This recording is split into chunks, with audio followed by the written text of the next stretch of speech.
இயேசு கிறிஸ்துவினுடைய இனிய நாமத்திலே சபையார் யாவருக்கும் என்னுடைய வாழ்த்துக்களும் ஸ்தோத்திரமும். இந்த 38வது சங்கீதத்துக்கு மேலே ஒரு தலைப்பு சொல்லியிருக்குது. நினைவு கூறுதலுக்காக தாவீது பாடின லியாஸ்கர் என்னும் சங்கீதம்.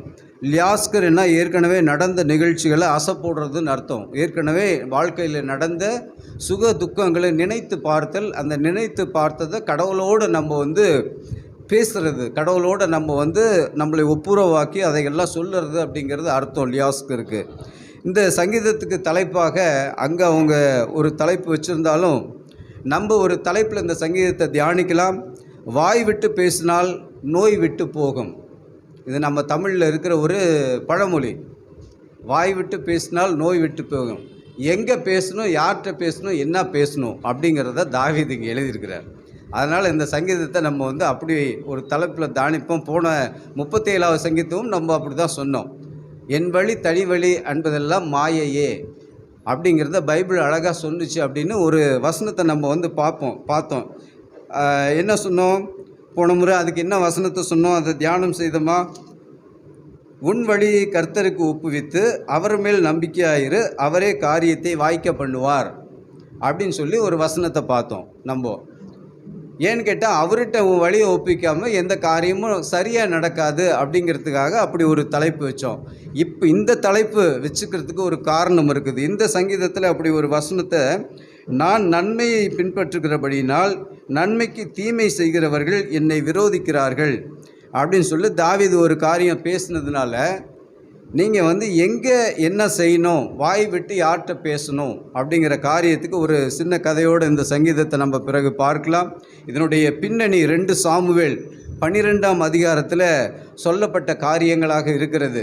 2வது அதிகாரத்தில் 12வது அதிகாரத்தில் 2 சாமுவேலில் என்ன சொல்லியிருக்குது அப்படின்னாக்க, ஒரு பாவத்தின் பெருக்கம் சுமையாக மாறும் அப்படின்னு சொல்லியிருக்கிறது. தாவீது ராஜா ஒரு பாவத்தை செஞ்சார், அந்த பாவத்தை மறைக்க இன்னொரு பாவம் செஞ்சார், அந்த பாவத்தை மறைக்க அதுதான் அப்படியே லைனாக சொல்லியிருக்குது. அவர் போருக்கு போயிருக்கணும். சும்மா அந்த மேலோட்டம் சொல்கிறேன், நீங்கள் 12ஆம் அதிகாரம் நீங்கள் படித்து பாருங்கள். போருக்கு போயிருக்கணும், அவருக்கு போருக்கு போகாதது ஒரு பெரிய தப்பு. சரி, மேலே மொட்டை மாடியில் நடந்துட்டு இருந்தார், சும்மா நடந்துட்டு இருக்கணும், நடக்காமல் ஒரு பார்வை. அது எப்படி ஒரு இச்சையான பார்வை பத்சேபாள் மேலே. 2வது பாவம். 3வது அவளோடு விபச்சாரம். 4வது பாவம் கரு உண்டாயிடுச்சு, அதை அழிக்கிறதுக்கு முற்பட்டார். 5வது பாவம் அவருடைய கணவனை உரியாவை வர வச்சு இந்த பழியை அவன் மேலே சுமத்தணும்னு பார்த்தாரு. 6வது பாவம் அதனுடைய எதுவும் வாய்க்கல, அந்த மாதிரி செய்ய முடியல. அதனால் என்ன பண்ணிட்டார், உரியாவை அங்கேயே சண்டையிலே தீர்த்து கட்டுறதுக்கு திட்டம் போட்டு அவனை கொன்னுட்டார். இப்போ ஆண்டவர் பார்த்து சும்மா இருப்பாரா? இவர் நினச்சி பார்க்குறாரு, நினச்சி அழுகுறாரு. இந்த பாவத்தை இப்படி ஒரு பாவத்துக்கு மேலே இன்னொரு பாவம் பெருகி பெருகி பெருகி இது போய் இப்படி சுமையாக ஆண்டவரை நினச்சாவே அவர் கை என்னை வச்சு ஆசீர்வதிக்க தொட்டால் கூட இது பாரமாக இருக்குது ஆண்டவருடைய கையே அப்படின்னு சொல்லிட்டு அவருக்குள்ளார பெரிய ஒரு அழுகை. அந்த அழுகையில் தான் அவர் ரொம்ப நொந்து போய் இந்த சங்கீதத்தை எழுதியிருக்கிறார்.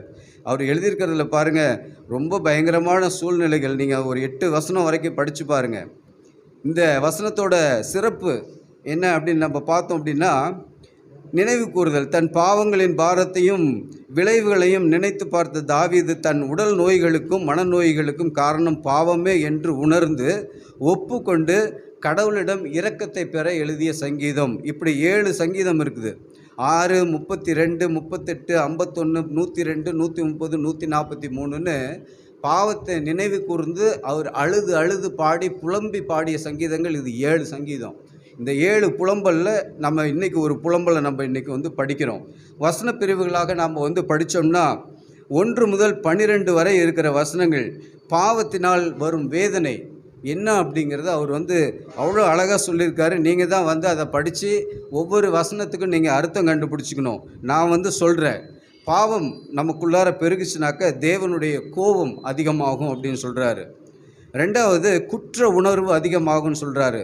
3வது மன உளைச்சல் ஏற்படும் அப்படின்னு சொல்கிறாரு. 4வது டிபி வரும்னு சொல்கிறாரு.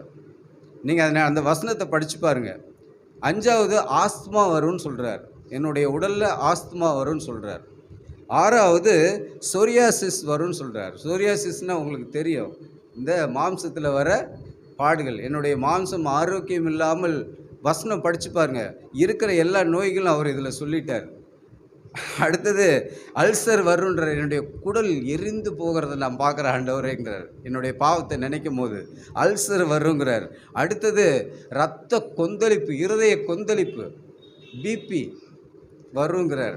இருதய துடிப்பு அதிகமாக எகிரி குதிக்குது ஆண்டவரே, சுனாமி மாதிரி ரத்தம் கொந்தளிக்குதுன்றார்.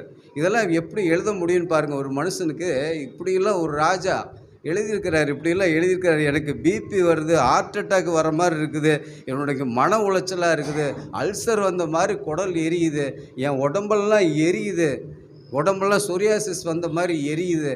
ஆண்டவரே, இது பாவத்தினால வந்ததுன்னு நான் உணர்ந்துட்டேன் ஆண்டவரே. பாவம் நான் அப்போவே அவன் என்னை பார்த்த போதே நான் அந்த இச்சையான பார்வையை பார்த்துருக்க கூடாது, ஏன் தொடர்றதுக்கு நான் விட்டேன்? எப்போ ஒருத்தன் பாவமாக நம்மளை பார்க்க அன்னைக்கு அப்பயே வேறு எடுத்துருக்கணும்ல, நான் இது பாவம்னு தெரிஞ்சப்பவே ஏன் அனாவசியமாக தொட விட்டேன் நினைக்கிறார். தொட விட்டது இல்லாமல் ஏன் அடுத்த ஸ்டெப்புக்கு போனேன், ஏன் அதுக்கு அடுத்த ஸ்டெப்புக்கு போனேன், இன்றைக்கி ஒரு கொலை நடக்கிற அளவுக்கு நான் ஆளாயிட்டேனே அப்படின்னு நினைக்கும் போது ரொம்ப பாடுபடுறாரு. ரெண்டாவது பாருங்கள், 15 முதல் 18 வரை இருக்கிற வசனங்கள். கடவுளிடத்தில் நம்பிக்கை வைத்து பாவத்தை ஒப்புக்கொள்வது ரொம்ப முக்கியம். பாவம் செய்கிறது கூட பெரிய தப்பு இல்லை, அதை ஒத்துக்காமல் இருக்கிறது மிகப்பெரிய பாவம். அதை நம்ம ஒத்துக்கிட்டு அறிக்கை செய்யணும் அப்படின்னு சொல்லி 18 வரை இருக்கிற வசனங்களில் நீங்கள் அதை படித்து பாருங்கள், இருக்கும். மூன்றாவதாக கடைசி வரைக்கும் இருக்கிறதுல தேவ இரக்கத்துக்கான ஒரு மன்றாட்டு. அக்கிரமத்தை அறிக்கை செய்கிறேன், நன்மையை மட்டுமே செய்கிறேன், என் குற்றத்தை இனி தொடர மாட்டேன், அதை மாற்றிக்கொள்ள நான் விரும்புகிறேன், இனி நன்மையை மட்டுமே செய்வேன், தீமைக்கும் நன்மை செய்வேன், என்னை கைவிடாதிருங்கள், என்னை விட்டு பிரியாமல் இருங்கள், எனக்கு ரட்சிப்பை தாருங்கள் அப்படின்னு ஒரு மன்றாட்டை சொல்லி இந்த சங்கீதத்தை முடிக்கிறத பார்க்குறோம். இதில் நான் இவர் செய்த உறுதியை குறித்து நான் ஒரு சின்ன ஒரு கதை உங்களுக்கு சொல்கிறேன். நான் நன்மை மட்டுமே செய்வேன், தீமைக்கும் நன்மை செய்வேன் அப்படின்னு நாங்கள் சொல்லியிருக்கேன். இந்த பழக்கத்தை எனக்குள்ளார நான் எடுத்துக்கிறேன் ஆண்டவரே அப்படின்னு சொல்கிறாரு. அப்போ ஒரு காட்டுக்குள்ளார ஒரு முனிவரும் அவரோட அசிஸ்டண்ட்டும், நம்ம முனிவருக்கு பதிலாக ஒரு பாஸ்டரும் அசிஸ்டண்ட் பாஸ்டரும் எடுத்துக்கலாமா, போகிறாங்க ஒரு காட்டுக்குள்ளார. சரிங்களா? போயிட்டு இருக்கும்போது அங்கே ஒரு பெரிய கிணறு, கிணறு. அந்த கிணத்துல தண்ணியே இல்லை. அந்த கிணத்துக்குள்ளார பாதியில் ஒரு பாம்பு மேலே ஏறுறதுக்கு பார்த்துட்ருக்குது. இவங்க நின்று பார்க்குறாங்க. இந்த பாம்பு மேலே ஏறுது, வலிக்கி விட்டுறது, கீழே விழுந்துடுது, ஏறுது, வலிக்கி விட்டுருது. அதனால் ஏற முடியல, பாவம் கஷ்டப்பட்டுட்டு இருக்குது அந்த பாம்பு. சரிங்களா? உடனே இந்த பாஸ்டர் என்ன பண்ணுறாரு, வயசான பாஸ்டர், சரியா, நீங்கள் உடனே நம்ம பாஸ்டர் வச்சுக்காதீங்க, அவர் இளமையான பாஸ்டர், நம்ம பாஸ்டர் வயசான பாஸ்டர், சரியா, அவர் குச்சி வச்சுட்டு போகிறவர். அவர் என்ன பண்ணுறாரு, இந்த கையில் இருக்கிற குச்சி எடுத்து அந்த பாம்புக்கு வழி கொடுக்குறாரு, இது மேலே ஏறி மேலே வந்துட்டுன்னு. அசிஸ்டன்ட் பாஸ்டர் சொல்கிறான், உமக்கு எதுக்கு இந்த தேவையில்லாத வேலை, தேவையில்லாத வேலையை பார்க்குறீங்க பார்த்தீங்களா, வந்தால் கடிச்சிடாதா, அவங்கள கொத்தாதா அப்படிங்கிறாரு. உடனே இவர் அமைதியாக அந்த கோலை கொடுத்து, இந்த பாம்பு மேலே வரட்டும்பா, கீழே தண்ணியும் இல்லை, மேலே அது பாட்டுக்கு இருக்கட்டுமே அப்படின்னா, அது மேலே வந்தது என்ன பண்ணுச்சு, குச்சி கைக்கிட்ட வந்தது அதோட வேலை பொட்டுன்னு போட்டுச்சு பாஸ்டர். அவர் என்ன பண்ணுறாரு, உதறி கீழே விட்டால் திரும்ப கிணத்துல விட்டுருன்னு பாம்பு உதறி கீழே விடுறாரு. உங்களுக்கு பார்த்தியா வேண்டாத வேலை, எனக்கும் என்னையும் பயமுறுத்துறீங்களே அப்படின்னு அசிஸ்டன்ட் பாஸ்டர் அவரை திட்டிட்டு, அவர் ஒன்றும் நடக்காத மாதிரி அவர் பாட்டுக்கு நடந்து போகும்போது, அப்போ ஏன்னு சொல்லி அவன் கேட்குறதுக்கு அவர் சொல்கிறார். அப்போ தான் இந்த வசனத்தை, தாவீது சொன்ன வசனம், நன்மைக்கு நன்மை செய், தீமைக்கும் நன்மை செய் அப்படிங்கிற வசனத்தை இந்த இடத்துல தான் புரிய வைக்கிறார் நமக்கு. அவர் என்ன சொல்கிறாரு, நம்ம கூட பிறந்தது, நம்மளை பெற்றவங்க, நமக்கு வாய்ச்சதுன்னா பெண்களாக இருந்தால் மாமனார் மாமியார், ஆண்களாக இருந்தால் ஆண்களாக இருந்தாலும் மாமனார் மாமியார், அதுதான் வாய்ச்ச அம்மா அப்பா, பெத்த அம்மா அப்பா, கூட பிறந்தவர்கள், நண்பர்கள், சரியா, நம்ம கூட இருக்கிறவங்க எல்லாம், இது எல்லாமே தேள் மாதிரி தான், பாம்பு மாதிரி தான். எல்லாமே ஒரு காலத்தில் என்ன பண்ணுவாங்க, ஒரு தேவைக்கு தான் உன்கிட்ட பழகுவாங்க, ஒரு தேவையை நன்மையை வச்சு தான் உங்ககிட்ட நன்மை, நீ ஒரு நன்மை செஞ்சுன்னா அது உனக்கு வேறு கிடைக்கும் அப்படிங்கிறதுக்காக தான், ஒரு தேவைக்காக தான் உன்கிட்ட பழகுவாங்க. எல்லாருமே தேளும் பாம்பு மாதிரி தான் உன் கூட இருக்கிறவங்க எல்லாருமே. அவங்க கொட்டுறதெல்லாம் நீ தாங்கிக்கிறது இல்லையா, அவங்களாம் ஏதோ ஒரு நேரத்தில் உன்னை கொட்ட தானே செய்கிறாங்க, தேள் மாதிரி கொட்ட தானே செய்கிறாங்க. இதுக்கெல்லாம் நீ வந்து திரும்ப மாறாக அவங்களுக்கு என்ன செய்யணும்? நன்மையே செஞ்சு அவங்க கொட்டுறது உனக்கு வந்து உரைக்காது, உனக்குள்ளே விஷம் ஏறாது. அது மாதிரி இந்த பாம்பு கொட்டுறது அது தீமை எனக்கு செய்து எனக்குள்ளார நன்மையே செய்ய வேண்டும், அது பாம்பாக இருந்தாலும் அதுக்கு நன்மையே செய்ய வேண்டுன்ற எண்ணம் எனக்கு இருக்கிறதுனால என்னுடைய குணத்தை நான் மாற்றிக்க மாட்டேன். பாம்போட குணத்தை பாம்பு மாற்றிக்காது. அதுக்கு கொத்தணுன்றது அதோட குணம், உதவி செய்யணுன்றது என்னோட குணம், மற்றவங்களுக்கு உதவி செய்யணுன்றது என்னோட குணம். இதையே நான் மாற்றிக்க மாட்டேன். அப்படிங்கிறதுனால அது கொட்டின விஷம் எனக்குள்ளே ஏறாது. நன்மைக்கு நன்மை செய், தீமைக்கும் நன்மை செய்தால் அவங்க செய்கிற தீமையும் உனக்குள்ளார நன்மையாக மாறும்னு அப்படி இந்த வசனத்துக்கு ஒரு விளக்கத்தை நம்ம தெரிஞ்சுக்கிட்டோம்னா, இனி நம்ம கூட பிறந்தவங்களுக்கோ நம்மளை பெற்றவங்களோ இல்லை நம்ம நண்பர்களோ நமக்கு துரோகம் செய்யும் போது, நம்மளை கொட்டும் போது நமக்கு அந்த விஷம் ஏறுமா? அந்த வழி தெரியுமா? அவங்க செய்கிற தீமைக்கு நீ நன்மை செய்து பழகுப்பார், உன் காலடியில் வந்து தானாக ஒரு நாளைக்கு வந்து விழுவாங்க அப்படின்னு சொல்லி இந்த சங்கீதம் நமக்கு அழகாக அந்த வசனம் சொல்லி கொடுக்கறது. எனவே இந்த பாவ சங்கீதத்தில் இயேசு என்ன சொல்கிறாரு, நம்ம சங்கீதத்தை முடிக்கணும் இல்லைங்களா? இயேசு என்ன சொல்லியிருக்க போகிறார் இந்த பாவ சங்கீதத்தில், அவர் எப்படி இதுக்கு ஒரு விளக்கம் சொல்லியிருப்பார் அப்படின்னு நம்ம கடைசியில் பார்த்தோன்னா நீங்கள் தியானம் பண்ணுங்கள்.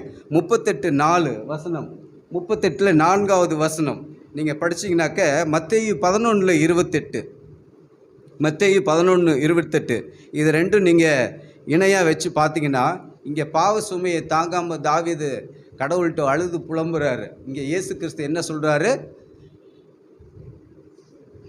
பாரத்தை சுமந்து கொண்டிருப்பவர்களே நீங்கள் எல்லோரும், ஆமாம், உங்களுக்கு நான் இளைப்பாறுதல் தருவேன். தாவீது காலத்தில் எவ்வளோ கஷ்டம், இயேசு கிறிஸ்து வந்ததுக்கப்புறம் சிலுவைக்கு அப்புறம் நமக்கு எவ்வளோ லகு பாருங்கள். இயேசு சொல்கிறாரு, இப்படி ஒரு பாவம் ஒன்று அமுக்குதா, சுமையால் வாடுறியா, என்கிட்ட வந்துரு மகனே மகளே, நான் உனக்கு இளைப்பாறுதல் தர்றேன் அப்படின்னு சொல்கிறாரு. அடுத்து ஒரு வசனம் கூட 38:18வது வசனம் பாருங்கள். அதுக்கு ஈக்குவலாக மத்தேயு 4:17 பாருங்கள்.